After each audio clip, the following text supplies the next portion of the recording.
Chapter 39. Jack connects the dots. Jamie sat cross-legged near the cliff, staring gloomily into the forest.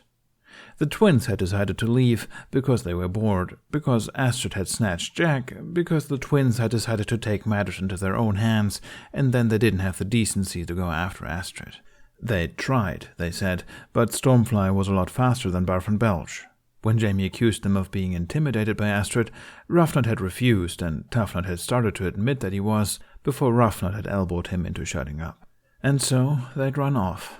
On the other hand, Jamie couldn't deny seeing that scene unfold in the sky had been pretty hilarious. It made him feel a little guilty, but he was sure Jack would have been losing his mind with laughter had he been in Jamie's shoes. But now it was getting dark, and Jack still hadn't come back. Jamie was beginning to worry. He doubted Astrid would keep him this long, especially since she'd been with them during the wild boar incident. There was a chance she thought the twins were looking after Jamie, but Jamie quickly shoved that possibility aside. Astrid would never trust the twins with that kind of responsibility. Looking for Jack was also out of the question. Jamie had no idea where they'd landed, and if he got himself lost in the forest, it wouldn't help anyone. He better just go back to the village and wait for him there. He got to his feet and headed back the way they'd come. The trees blocked out what was left of the sunlight, and Jamie had to squint at the ground to look out for roots and rocks. He almost walked right over it when he saw it, looking like a completely ordinary stick lying across his path. Jamie found himself holding his breath as he picked it up. Jack's staff. He stood still, listening for anything at all, but the forest was deathly quiet. He set into a sprint. He found Hiccup in the forge, chatting merrily with Gobber like he didn't have a worry in the world. Jamie was too panicked to feel sorry for breaking the illusion. "Hiccup!" he cried. Hiccup jumped off the table he'd been sitting on, his hand twitching towards Inferno. "Jamie?" he said, his eyes flickering to Jack's staff. He seemed to realize something was wrong even before Jamie said anything. "Where is he?" "He wouldn't have left it," Jamie said, grabbing onto Hiccup's sleeve and pulling him out of the forge, without really knowing where he was pulling him to. "I know he wouldn't have left it. I found it on the path. He was in the forest, and he was going to meet me, but—" Okay, Hiccup said, putting his hands on Jamie's shoulders. "Calm down. We'll find him. You found it right on the path? He must have dropped it on purpose. He knew you'd find it." Jamie found it hard to breathe. "But," he panted, "but he needs it. The staff is— he needs it." Hiccup looked grim, but he managed to keep his head. "Then we'll find him and give it to him," he said. "Don't worry. Jack knows what he's doing. You know that." Jamie thought he knew that. But though Hiccup's words sounded confident, there was a fierce light in his eyes, as if he thought something was about to go very, very wrong.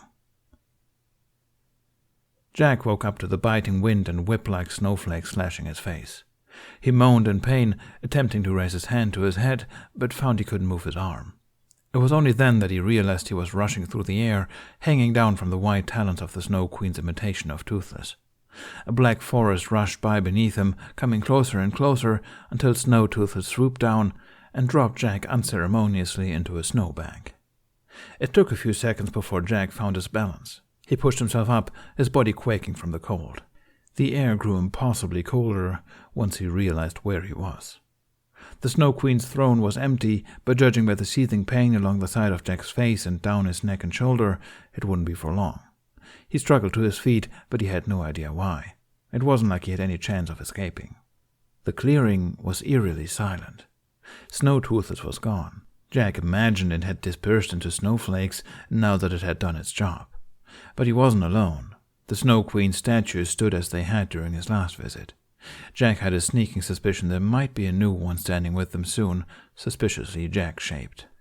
With nowhere to run, and an increasing feeling that his toes and fingers were turning to ice, Jack straightened his back defiantly. "Congratulations!" he called out into the darkness. "You finally caught me. I'll admit, I didn't expect you so soon." "Neither did I." Jack whirled. The Snow Queen had stepped into the clearing, standing close to a tree glittering with frost. She wore a soft, almost thoughtful expression, like she'd forgotten why she'd come here. Guarded, with her hand resting against the tree trunk, like she was ready to flee. Jack knew now not to trust that illusion. The Snow Queen might be paranoid, but her helplessness was a facade. Even now, after everything he'd been through, there was something about her that made him want to trust her, to help her. Maybe there was a part of her that could be reasoned with. He realized he hadn't seen her in her true form, if this even was her true form, since he saw her for the first time. Now she was actually here. No shimmering apparition, no possessed ice puppet. Jack was within the reaches of her power now, and if the Burkians were right in their weather predictions, they would be soon as well. "I suppose it's the survival instincts," the Snow Queen admitted in that airy voice of hers. "Or maybe I'm just stronger than I thought, stronger than I have needed to be before." She slowly stepped further into the clearing, giving Jack a wide berth. She circled him, studied him. Jack realized she was reassessing him, making sure that she still had the upper hand. Jack could have told her right there and then that she did, no questions asked, but his best chance was to act confident. "So what you're saying is that I've amplified your powers in a way," Jack said, trying and failing to keep the tremor out of his voice. At least he could blame it on the cold. "Well, you're welcome." Snow gave a small huff. "You might be right," she mused. "Perhaps your presence has been a blessing for me after all." Her tone didn't change, but Jack could tell she was trying to make him angry, and she was succeeding. "Snow," Jack said. The Snow Queen's eyebrows twitched. "I've told you this before, and I'll tell you again. You don't have to do this. I'm not a threat to you." Maybe she noticed the difference in him. Not just that his powers had grown, but that he now had a reason to oppose her. On the one hand, Jack believed his own words. He couldn't control his powers, and as of now, he was still mostly human. There was no way he'd ever defeat the Snow Queen in this state. But on the other hand, the mermaids hadn't given him any choice, so he knew he would have to try. But maybe Snow was just as paranoid as she'd ever been, and wouldn't have mattered if nothing was different. She raised her hand. Jack automatically took a step back, but a strong wind pushed him forward. He had a split second to think traitor at the wind, even though he knew the wind would always be unpredictable, before the ground split before the throne, or rather the ice split, revealing a small body of water underneath. Jack reeled back. He looked up at the Snow Queen, but her expression was impassive. Did she know about his connection to water? There were a million other ways to kill him. Why had she chosen this one? "Don't be afraid," Snow said. She had the audacity to look sympathetic. "This might not be the end for you, Jack Frost. I can't risk your death. Who knows what a change like that would do to you? After all, it did something to me." The wind pushed Jack forward, and he stumbled into the water. His mind went blank for a moment, a gasp racking his lungs. He thrashed, trying to scramble out, but his legs felt like lead. Through his panic, he realized the bottom of the pond had frozen solid around his feet. The water reached his hips, and ice was slowly forming around his ankles and up. "What?" he started, his voice coming out as a quaking whisper. "What are you doing?" The Snow Queen kneeled gracefully at the edge of the pond, listlessly dipping her hand into the water. "I thought you knew everything about spirits, considering you used to be one," she said, in a way that made it obvious she didn't believe that part of Jack's story. "Don't fret. I won't kill you." The words sounded far away. Jack's heart felt as if it was about to stop. Snow looked at him with gentle eyes. "Come now," she said, reaching out to him. Jack tried jerking away, but Snow brushed her fingers across his cheek, along the mark she'd made. "Be calm." She retracted her arm, and it was as if she took the torturer's cold with her. Jack could still feel it, but it was as it used to be when he was Jack Frost. He knew exactly how cold it was, but it wasn't uncomfortable. It just was. Despite knowing this cold could still kill him, Jack found himself calming down. The Snow Queen stood and walked up to her throne. She sat and looked down at Jack, silent triumph in her blue eyes. "I wasn't always the Snow Queen," she said. "I was someone else, human. It's such a long time ago, the girl I was feels almost like a different person, though I remember everything she went through." "This is good," Jack thought to himself. "Keep her going, buy some time." "What happened to her? To you?" he asked. Though he couldn't feel the cold, his voice still came out in shudders. "She died," Snow replied. She didn't sound wistful about it. "Quite a grand finale she got. She never had much to hold on to in life, except for life itself. Had I known death would bring me this much power, I would have ended it earlier. But I only thought Hela would trap me in her realm, and so I feared her clutches like everyone else.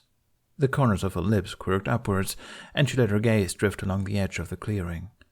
Meanwhile, the water around Jack was rising. It was at his chest. His legs were completely encased in ice. "You died," he managed to croak. "Winter killed you." Snow's eyes snapped back to him. "Yes," she said. There was a hint of bitterness in her voice. "On the way back to my village, I got caught in a storm. It was stronger and colder than anything I'd ever experienced. It was devastating, if you will." She paused. "The storm wasn't what killed me, though. An avalanche. It buried me, and I was trapped beneath the snow. God's know I couldn't have been under there for long, but it felt like an eternity. Stuck there in the cold and dark. I was so scared." And she did look scared just then, as if her thoughts had spun so far back she could remember her exact state of mind. Jack didn't like it, but they had that in common. If only Snow would understand that as well. But then her face went back to the same old indifference. "So I won't kill you," she continued, "but I will eliminate you as a threat. You will be here with me, frozen but alive. Pardon the slow process. It's a delicate thing, preserving you without killing you." Her eyes twinkled. "Perhaps one day I will disappear, and maybe you'll thaw. But until that day—" She didn't finish the sentence, but Jack felt the cold beginning to return to his body. "Wait, please!" Jack yelped. His mind was spinning, but he managed to keep his panic at bay. I get it, okay? You're angry. This season, it took your life away. It killed you in the worst possible way. But I don't understand why you want to punish everyone else for it."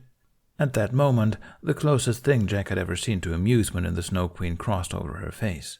"My dear," she said, "are you trying to change my mind? I'm afraid you're centuries too late for that. If there ever was a part of me that loved this world, it's long gone. I don't want to see it thrive. I want to see it quiver." Cold spiked through Jack's body, making him shudder violently. "It took everything from me, too," he still managed to hiss, "but it didn't turn me into what you've become." "Is that why?" A voice in the back of Jack's head pondered. "Is that why the moon made you forget? So that you wouldn't turn into this?" "We are not the same," Snow said matter-of-factly. "You're just a boy." "I was never going to hurt you," Jack yelled. I just wanted to go home." "And now?" Snow inquired. Jack stared at her. She couldn't know about the mermaids, could she? Snow actually smiled. "Don't pretend you don't care about them," she said. "You'll hurt someone's feelings. Even when you are gone, their lives are still in my hands." Are you talking about devastating winter?" Jack asked. "Because, no offense, but they seem to be handling it." Snow's smile melted off her face. She stood, and suddenly the pain and cold returned. Jack let out a strangled cry. "This winter will be the worst one yet," Snow promised. "And as they watch their children freeze, I'll let them know Jack Frost thought they could handle it." The pain doubled. Jack screamed. Hiccup didn't know how many hours had passed. Toothless sped across the skies as fast as he could, and maybe Hiccup was imagining it, but it felt as if the wind itself was catapulting them forward. He hadn't been surprised when Jack Send led Toothless to Jotun Island. He was grateful for how many hours of darkness they had, as Toothless sailed across the night sky, virtually invisible. He only wondered if it made a difference, or if the Snow Queen would magically notice their presence anyway. Jamie sat very still in front of him. He hadn't said a word the entire journey, only clutching Jack's staff as if holding it tightly enough would keep him alive. At this point, Hiccup wouldn't even be surprised if that were true. Obviously, there was something special about that staff. As Toothless started descending, Hiccup felt a growing unease. It was like the feeling he'd had the first time he'd been here, but back then he'd only had it for a moment. Still, it had been strong enough to send him running back to their camp in a panic. Now, the feeling seemed to be twice as strong. The only difference was that he knew what they were up against now. How that made him mentally stand his ground and not burst into tears, he didn't know. Jamie suddenly reached back and hit Hiccup's knee before pointing downwards. Two figures moved in a clearing, bright compared to the rest of the dark island, and one of them seemed to be sitting in a small pool of water. Hiccup, using his amazing deduction skills, guessed that would be Jack, and the white-haired thing sitting on what seemed to be a throne was the Snow Queen. He wondered if they could simply swoop down, snatch Jack, and get out of there, but something told him it would not be that easy. They landed near the clearing and snuck up on foot, hiding in the shadows. Hiccup kept a hand on Jamie's shoulder, afraid he would do something rash to get to Jack. But when he saw the state Jack was in, he had to use every ounce of his strength to hold himself back. Jack sat halfway submerged in water, his body twitching and trembling.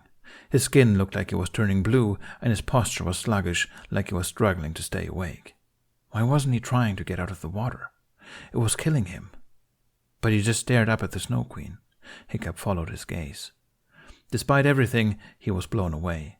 She was beautiful, but unnervingly so.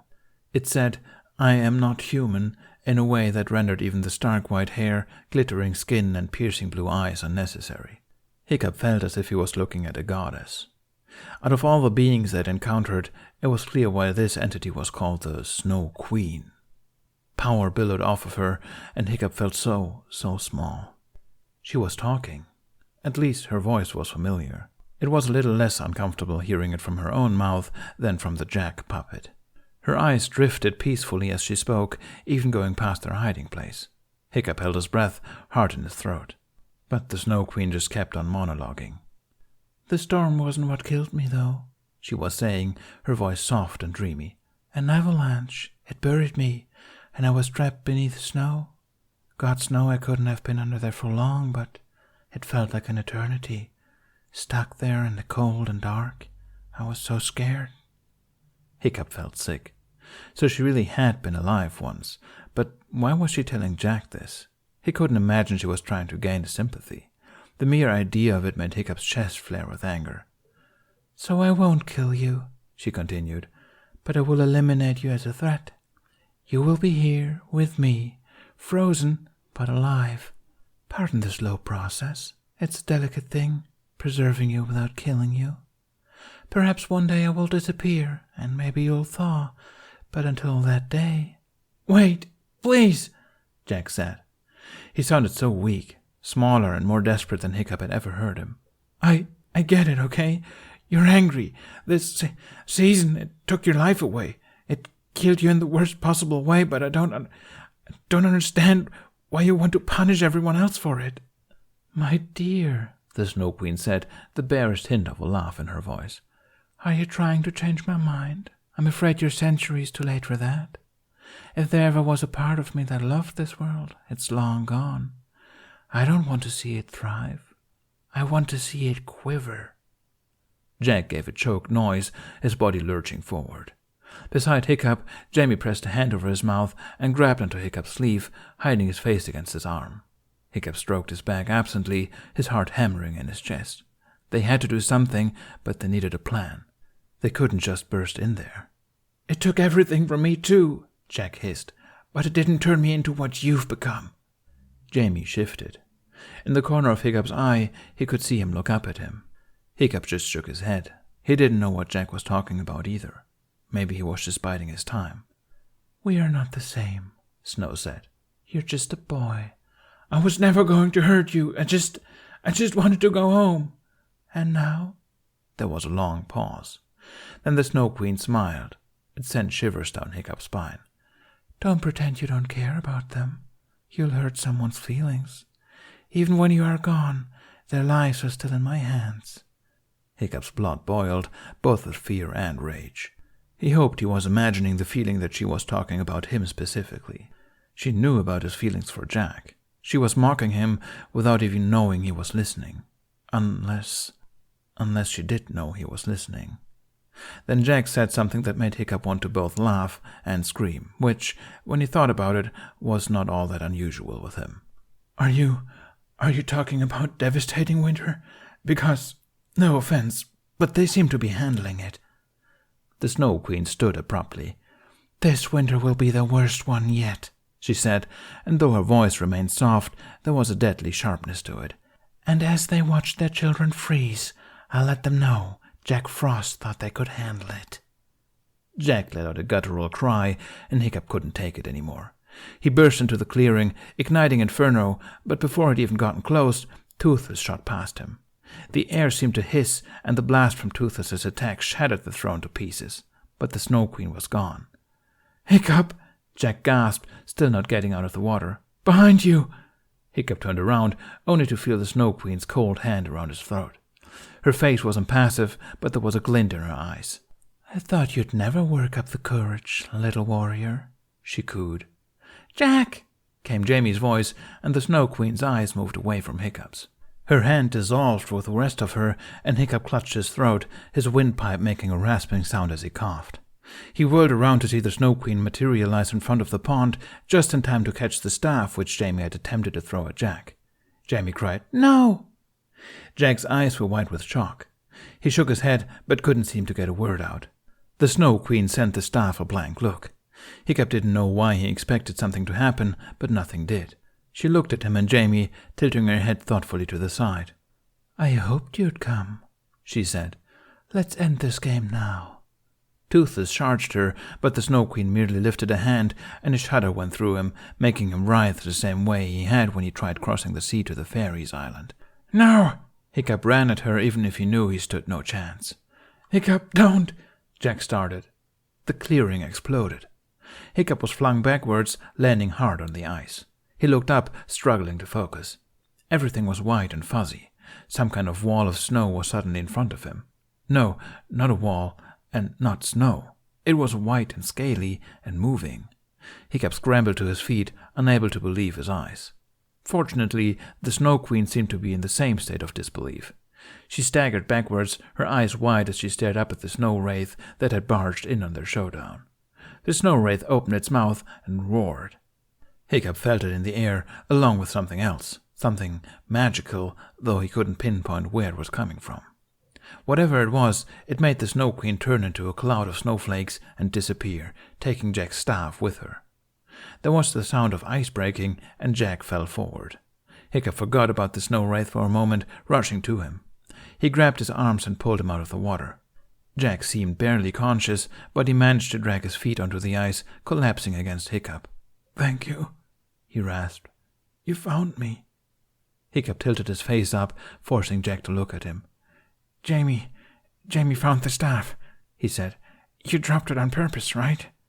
The corners of Jack's lips quirked upwards. "Jack made a plan," he murmured triumphantly. "He's referring to himself in the third person," Jamie said fearfully. "What do we do?" The snow wraith chose that time to remind them of its presence, letting out a deep, slow growl. Hiccup brought Jack close, desperate to keep him warm, his hand tight around Inferno. He didn't like the idea of fighting the snow wraith, but he would if they had no choice. Jack was in no shape to move. But the snow wraith stood still, its slit blue eyes boring into them, specifically Jack. Jack's breathing was shallow, and it looked like he was struggling to keep his eyes open, but he looked back at the snow wraith without any fear. Whether that was because he wasn't scared or just too frozen to realize how dangerous the snow wraith was, or usually was, Hiccup didn't know, but he still tried protesting when Jack started getting to his feet. "He wants to take us somewhere," Jack breathed. "It's okay." Hiccup made to stand as well, but the snow wraith growled when he moved. Jack faltered, then took a tentative step towards it. The dragon let him come closer. Hiccup couldn't believe his eyes. They'd risked their lives trying to get a tooth from a snow wraith, and here was Jack approaching it like it was any trainable dragon. Jamie sat completely still, only his hands hovering in the air as if preparing to drag Jack back if something went wrong. Jack staggered up to the dragon and gently put a hand against his snout, as if they already knew each other. Then he glanced back at Hiccup and Jamie. "We have to follow it," he said. "What?" Hiccup said. "Jack, we have to get you somewhere warm. You'll take me somewhere safe," Jack said absently, walking around the snow wraith.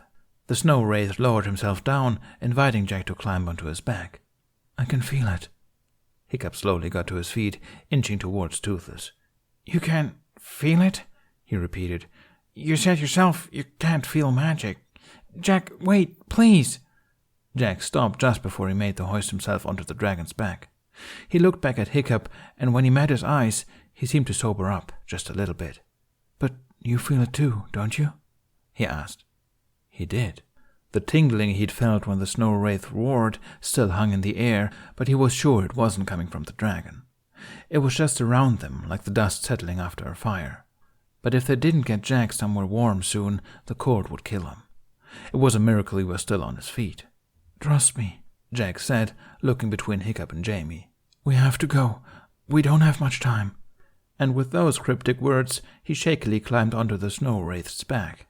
The snow wraith spread its wings, and Hiccup and Jamie quickly mounted Toothless. Wherever they were going, Hiccup hoped it wouldn't be as far as when the changeling wanted to show them something. As they rose up into the cold, cold skies, he dreaded the state they'd find Jack in once they landed. In the faint moonlight, Hiccup could see Jack against the snow wraith's white scales, holding onto the spikes along his neck. He lay very still. "This is bad," he muttered. "We should have gone back, or to the edge, or just anything. He's not strong enough to—" Jamie had turned around to look at him, his gaze solemn. "The Snow Queen is coming into her power," he said. "We don't have time to turn back now." He suddenly sounded like all the world's secrets were laying out in front of him. Hiccup almost wrote it off as an 11-year-old's bold conviction of his own immortality, but he wasn't about to argue. After all, there was a part of him as well that felt like something big was about to happen. Jack felt as if someone nudged him awake. He blinked his eyes open, and the painful cold overwhelmed him immediately. He tried curling into a ball, but the snow wraith's scales scraped against his knees, reminding him of what was going on. Well, that was a bit generous. He didn't know what was going on. He didn't know where he was either. When he managed to push himself up and look around, he was met by a stark white scenery, glowing silver in the moonlight. Toothless landed beside them, and he looked down at Hiccup and Jamie.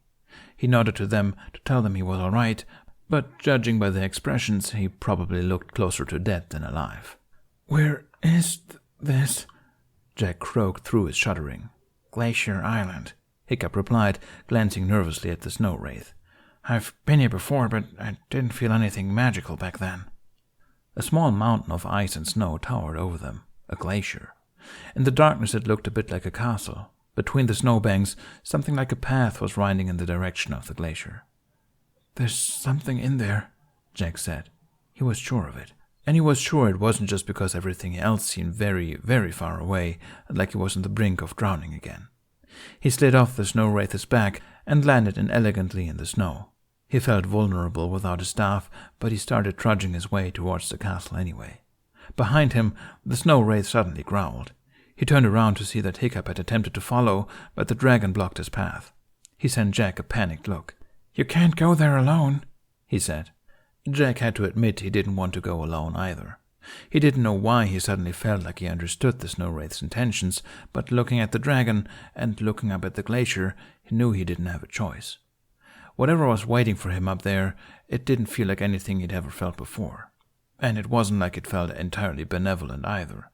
He just knew that it had, at this moment, no reason to harm him.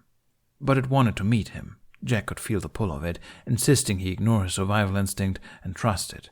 It had saved them from the Snow Queen. If not a friend, it had to be an ally.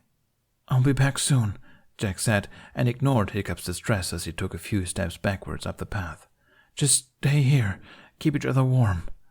"No!" Hiccup protested, but the snow wraith growled again. Beside him, Jamie's eyes were bright with a mix of fear and hope.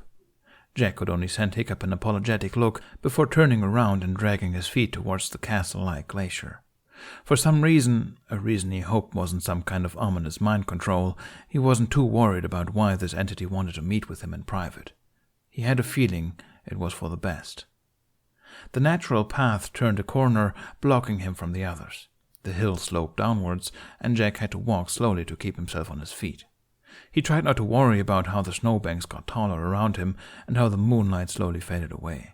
The path led him to an opening in the glacier. The tunnel emitted a strange blue glow. Jack steeled himself and walked into it. He trailed his hand along the slippery wall as he limped through the tunnel. It sloped sideways in a way that refused to tell Jack when it would end, but after a minute or so, the tunnel expanded and opened out into a cave. Icicles hung from the ceiling. A creek trailed across the frozen floor. A small fire burned in the center of the room. But most alarmingly, a figure stood by it. It was a tall woman with long honey-colored hair, wearing a white sleeveless dress and a cloak made out of brown feathers. She was warming her hands over the fire, and the shadows cast across her arms revealed she was more than just a pretty lady. Muscles shifted under her pale, slightly freckled skin. She acted as if she hadn't noticed Jack stumbling into the cavern. Jack didn't care if she was hostile or not. He needed to get closer to the fire. He staggered towards it, his legs giving out as he reached it. Then he looked up at the lady and saw she was looking back at him. She wore a kindly expression, but Jack was hesitant to trust it. "There's no need to kneel," was what she said. Jack didn't know if she was joking or not. "It was my intention," he replied unthinkingly. The woman's smile was amused. She eyed Jack before taking off her cloak and walking around the fire. "Here, don't be scared," she said. "You should be dead." Jack started, beginning to move away from her, but quickly found he didn't have the strength left for it. But the woman only draped her rich cloak over Jack's shoulders, and he instantly felt warmer. He followed her with his eyes as she walked back to her spot on the other side of the fire, kneeling. He was afraid to ask, but did it anyway. "What makes you say that? And what part of that sentence doesn't scream, 'Be very scared,' anyway?" "Should be dead can't be too unfamiliar to you, can it, Jack Frost?" Jack didn't move. Under her gaze, he felt a bit like an animal standing completely still in hopes of not being noticed by a predator. There was something about her that told Jack she was powerful, but not like the Snow Queen. This entity felt different in a way that was hard to describe. She felt like a chasm, a dark deep with no discernible end. She felt like looking up at the clear night sky. She felt ancient. "What do you want?"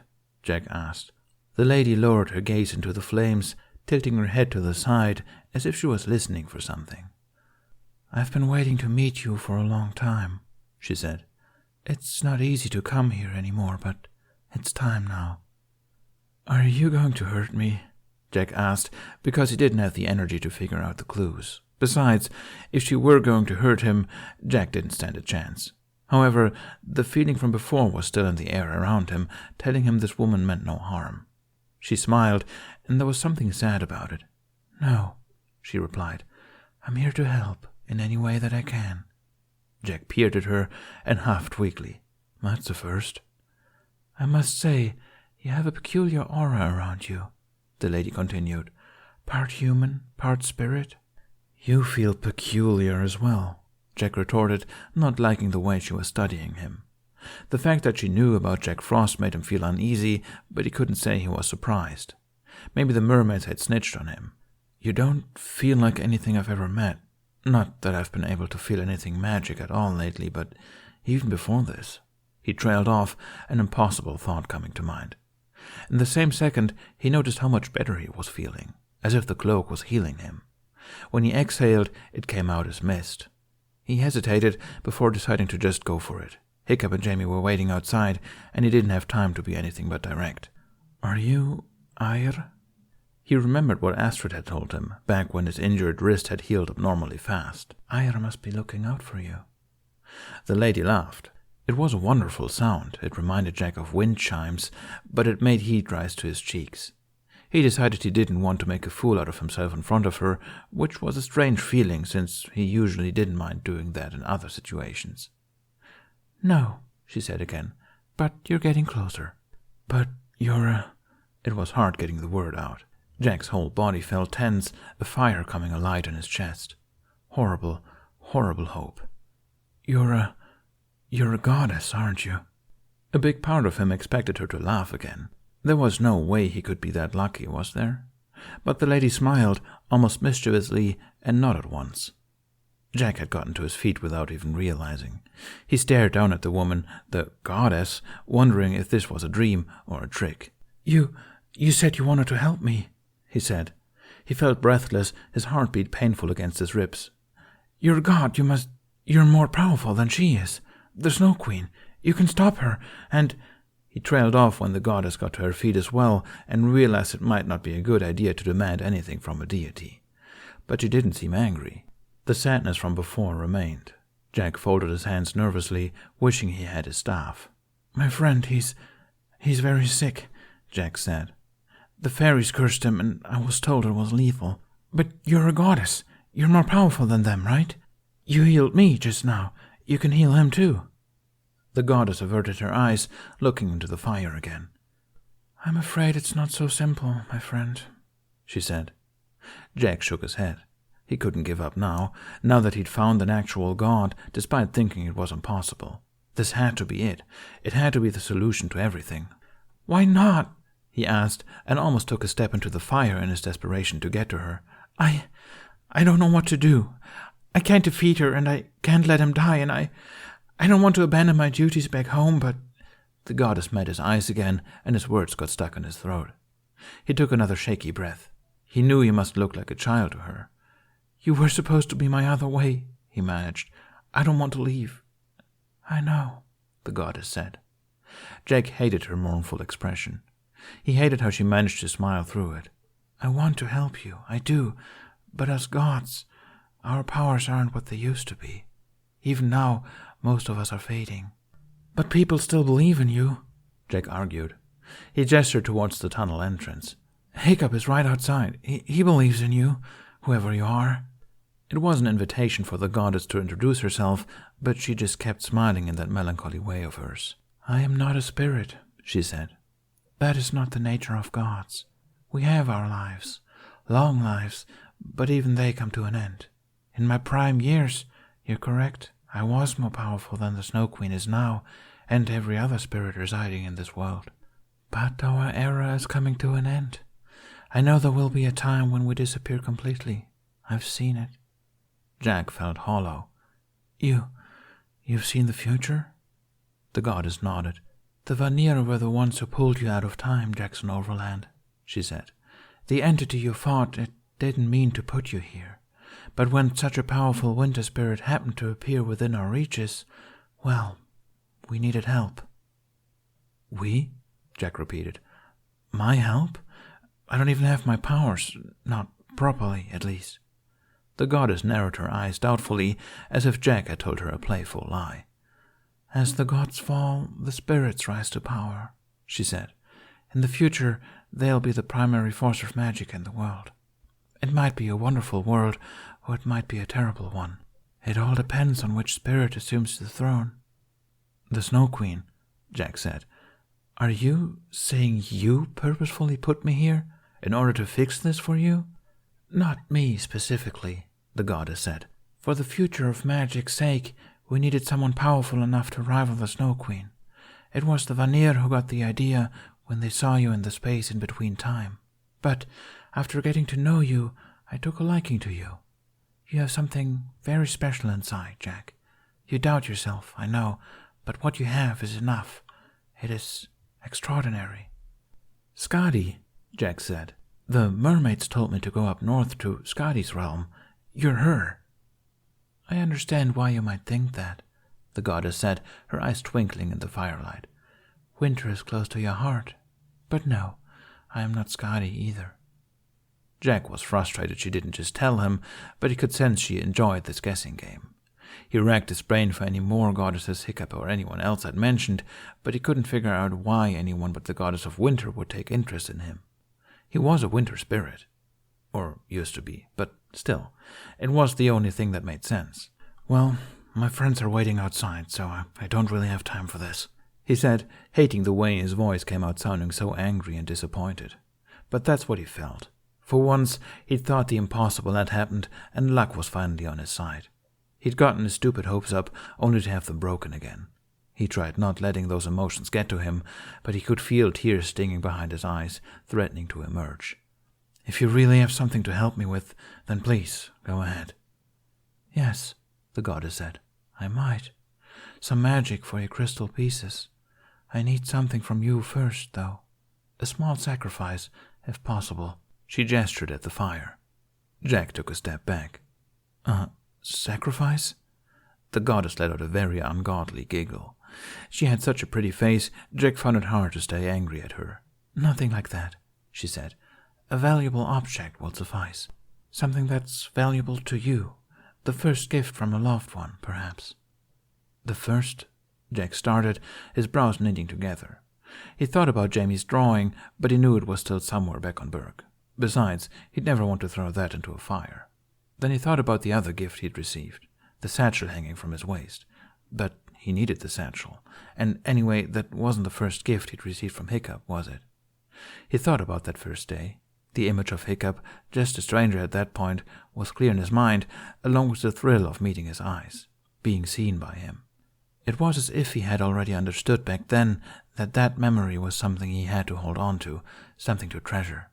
Like he already knew how important Hiccup was going to become. A third name popped into Jack's head. It made something simmer deep in his chest, like fear or something very similar to it. Different, but just as intense. He looked up at the goddess, and the way she met his eyes made him feel like she knew exactly what he was thinking. Jack felt as if he'd been dropped from a dragon's talons again.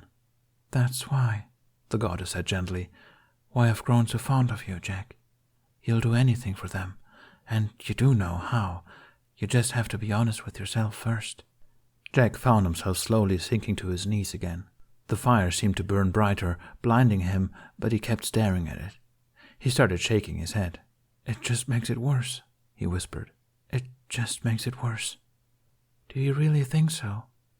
Jack looked up at her. Her aura was more powerful than ever. "You're Freya," he said. "Goddess of—" He couldn't say it. Freya's eyes twinkled. "Do you understand now?" she asked. "What you have to do?" Jack laughed incredulously, bringing his hands to his face. "Why didn't you just tell me? Time is running out and I'm... He almost wheezed. "I'm an idiot, aren't I?" "Well," Freya said, "one doesn't need to be bright to have heart. These things are just something you need to figure out on your own, you see." "Now you're just being rude." The corners of Freya's eyes crinkled with mirth. "I'm a goddess. I'm allowed," she said. "Now, do you have anything to sacrifice?" He did. While the world was still spinning, Jack did as Freya instructed, until she was standing in front of him, handing the satchel back to him. "One more thing," she said. She held out her hand, and the air shimmered like heat waves billowing off stone in the sun. In the next moment, she was holding Jack's staff. "I thought you might want this back." Jack's hands were shaking as he took the staff. "But the Snow Queen—" "Yes," Freya said. "She knows your whereabouts now. She won't be happy." "Oh, good." Freya put a hand on Jack's upper arm, her touch like a breath of wind. She looked him in the eye. Her irises were green, the exact same as Hiccup's. "Time has already run out," was all she said. Jack looked down at the staff, closing his fingers tightly around it. He took a deep breath. "It's okay," he said. "I know what to do now." The snow wraith hadn't waited long before taking to the skies, leaving Jamie, Hiccup, and Toothless behind. And thus it didn't take long before Hiccup got up and attempted to follow Jack up the path, now that there wasn't a dragon guarding it. But before Jamie could stop him, and before it even walked 10 feet, a figure walked around the corner. Jamie spotted the speck of white hair, seeming even brighter against the brown in the moonlight. Hiccup came to a stop, while Jamie got to his feet, staring incredulously as Jack approached them. "It took a bit longer than I expected," Jack said apologetically. He came closer, and Jamie's brows furrowed even further. "You weren't gone long at all," Hiccup said. "What are you wearing?" Jamie asked. Jack stopped and looked over his shoulder, as if he hadn't noticed the weird feathered cloak covering his own, which somehow was completely dry. In fact, Jack didn't look at all like he'd been nearly completely submerged in a magic frozen pond just a few hours ago, but more like he'd been to a spa. Even in the dim light, Jamie saw his eyes were alert, his posture was straight, and his cheeks were flushed. Jack cursed under his breath. Did she mean to give me that? "She?" Hiccup repeated, then looked down. His eyes widened in horror. "Jack, where are your shoes?" Jack glanced down at his feet, which were indeed completely bare. Jamie hadn't even noticed, because they were mostly buried in snow. The fact that Jack didn't react to it at all made his heart speed up. "Oh, I threw them into a fire," Jack explained. Hiccup and Jamie both stared at him. Toothless made a confused noise, but came over to Jack, offering for him to climb onto his back to give his toes at least some mercy. Jack was obviously about to politely decline, but Hiccup wouldn't have it, ushering him onto the dragon's back. "What happened?" he demanded, studying Jack's feet for a moment as if he expected serious frostbite. When he didn't see it, he shook his head incredulously and instead went to inspect the feathered cloak. From above, Jack watched him with a strangely wary expression, as if Hiccup were some kind of undiscovered animal. Hiccup trailed a hand over the cloak. "Falcon feathers?" he muttered. "I'm okay," Jack told him. Hiccup's eyes snapped up at him. "Well, that's obvious," he said, gesturing at all of Jack. "But how? You were... I thought..." He trailed off, spotting something else. When he spoke again, his voice took on a guarded tone. "Your staff. Where did you get it?" "Not the Snow Queen, if that's what you're thinking," Jack said. He met Hiccup's eyes for only a second before suddenly turning his gaze to Jamie. "I'll explain later, but we don't have much time left. Jamie, the crystal is energized. We have to do this now." Jamie hesitated, but walked forward. There was something different about Jack, but he was afraid of bringing it up in front of Hiccup in case he'd accidentally revealed something he shouldn't. "Right here?" he said. "Shouldn't we find a cave or something?" Jack hopped down from Toothless, much to Hiccup's dismay. "The cloak will keep us warm," he said, lifting it up. "Just sit under it, and we'll be okay. You too, Hiccup." He didn't quite look at Hiccup when he said the last part. Hiccup's expression was hard, like it was containing his anger. Jamie knew he was beyond tired of being left in the dark, but he was also aware that the situation they were in didn't have space for any emotional outbursts. Just like Jamie, he was worried about Jack, but he didn't have all the information. He didn't know that Jack walking barefoot in several -degrees weather without batting an eye might be a good thing. Jamie sat down beside Jack and let him wrap the cloak around them both. He gasped when he felt warmth immediately seep into his body. Meanwhile, Hiccup remained standing. When he didn't move, Jack looked up at him. A silent conversation passed between them. Then Hiccup sighed and walked over, sitting on Jack's other side. How the cloak managed to cover all of them was a mystery. Jamie was pretty sure it hadn't been this big only seconds ago. "What is this thing?" Hiccup asked quietly. Despite his skepticism, he still quickly huddled into the cloak, taking in its magical warmth. I met someone," Jack said, pouring the crystals into his lap. "She helped me figure out a couple of things. I'll tell you later." He looked at Hiccup. Jamie couldn't see his expression from this angle, but judging by Hiccup's, it was a strange one. "I promise." Hiccup barely nodded. "We should hurry," he said, a bit absent-mindedly. Jack turned back to Jamie. "Ready?" he asked. Jamie answered by running his hand over the crystals until he brushed over the right one. As always, the world around him abruptly blinked away. Jamie woke up leaning against the wall of a familiar room.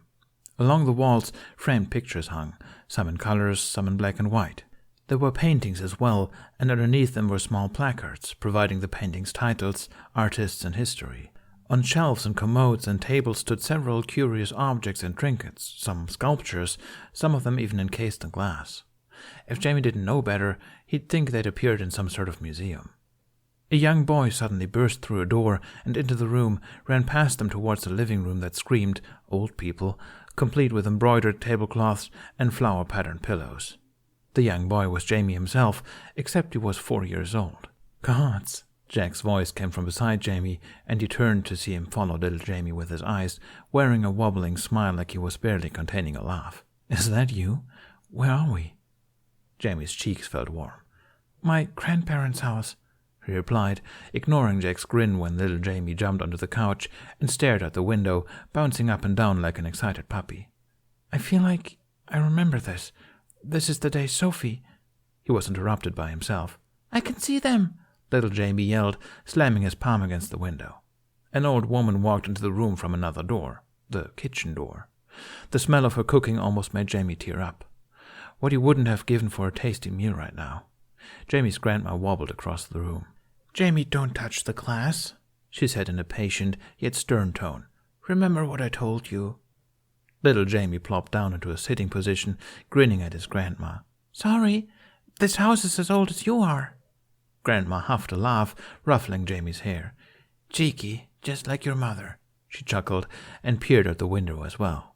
She folded her hands anxiously. "Gosh, you're right. That's them."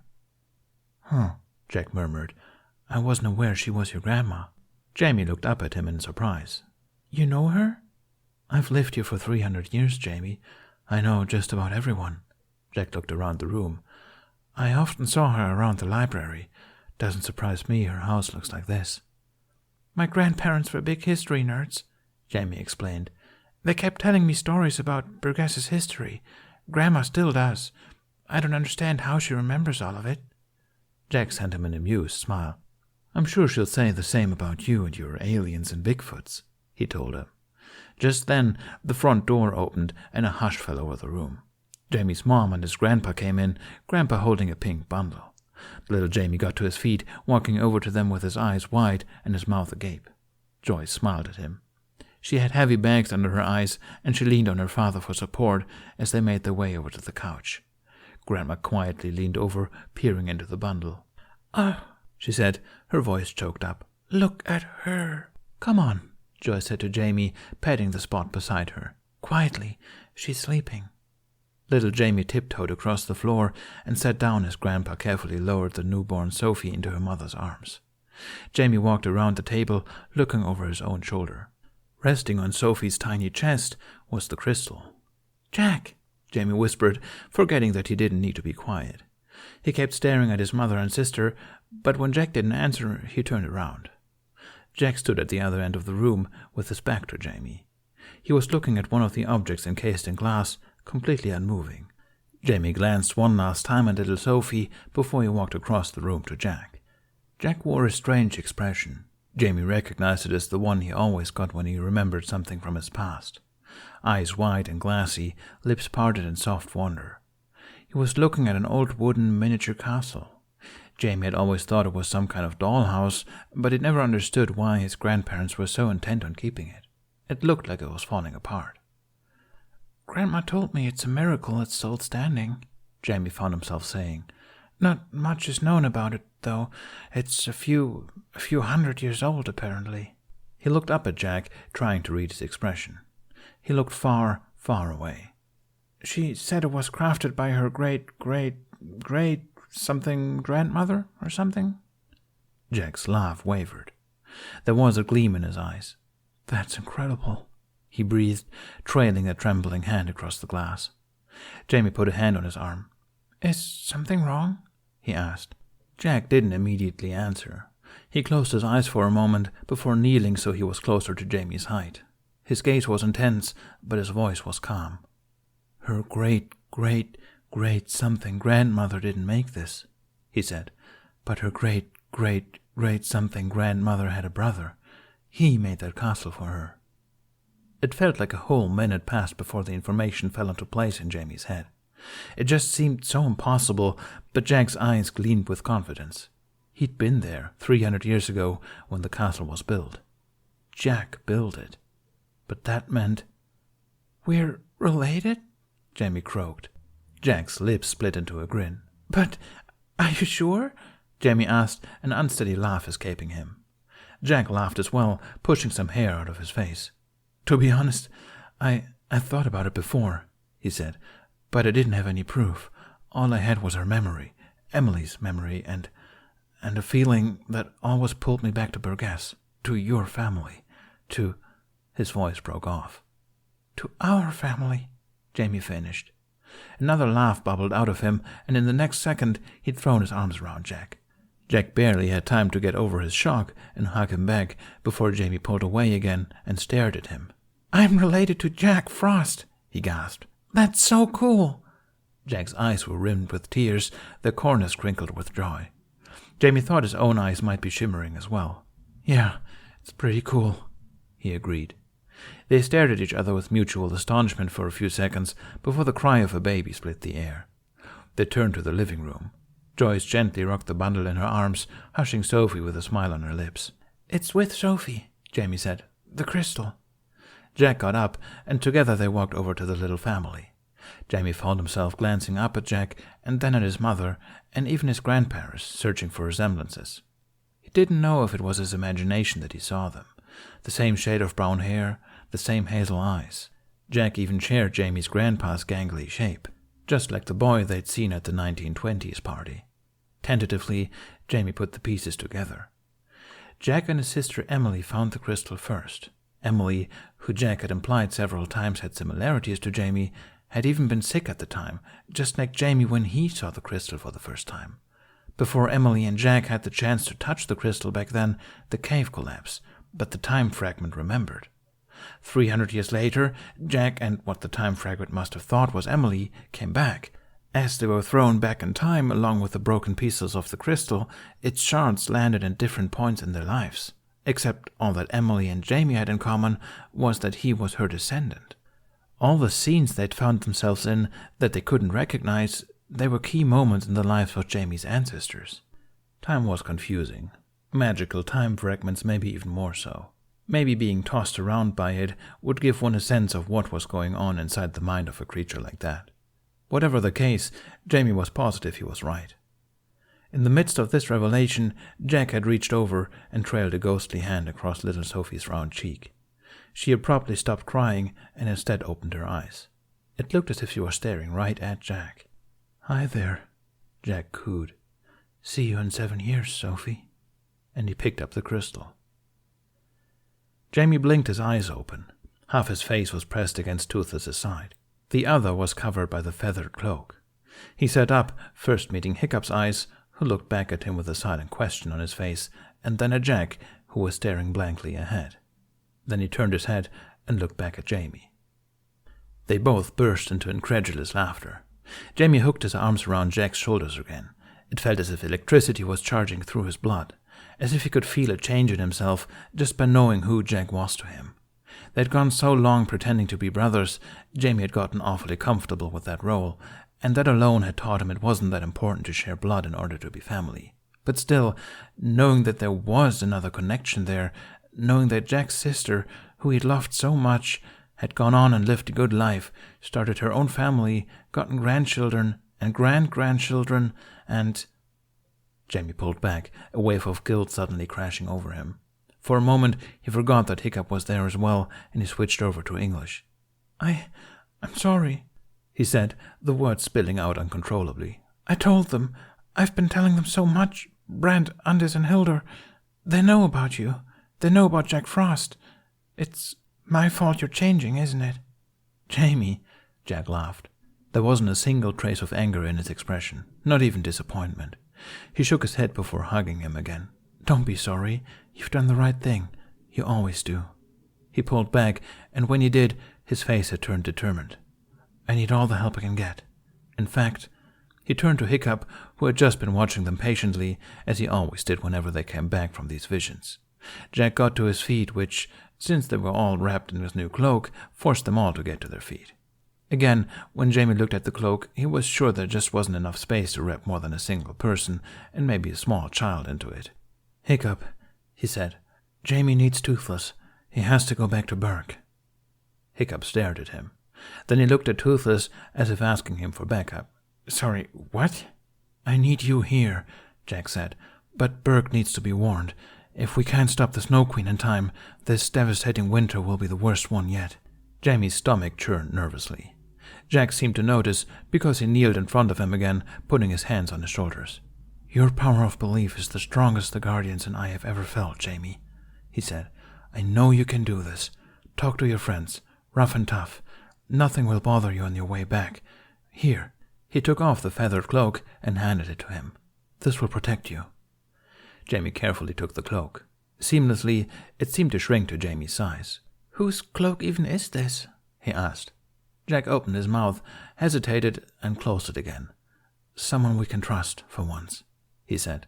For some reason, there was a pink tint in his cheeks. Is someone going to bring me up to speed soon? Hiccup asked.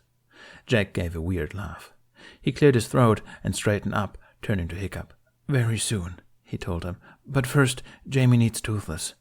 Are you okay with that, bud? The last question was directed at the dragon. Toothless seemed to be okay with that. What about us? Hiccup asked. We need to get back somehow, too. We'll cross that bridge when we get to it, Jack said. We don't have time for any more planning. The Snow Queen is coming. Hiccup looked like he wanted to argue, but he met Jack's eyes and groaned. Fine, you mysterious piece of... He stopped himself for Jamie's sake.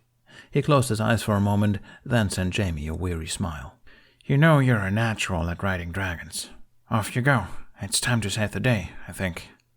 With both Jack and Hiccup's encouragement, Jamie felt pride swell in his chest.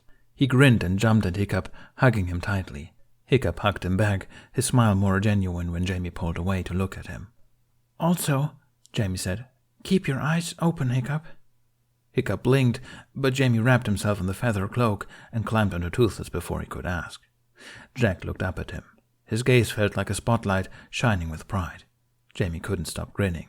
Good luck, they said at the same time. Jamie patted Toothless's neck, and they shot up towards the moon.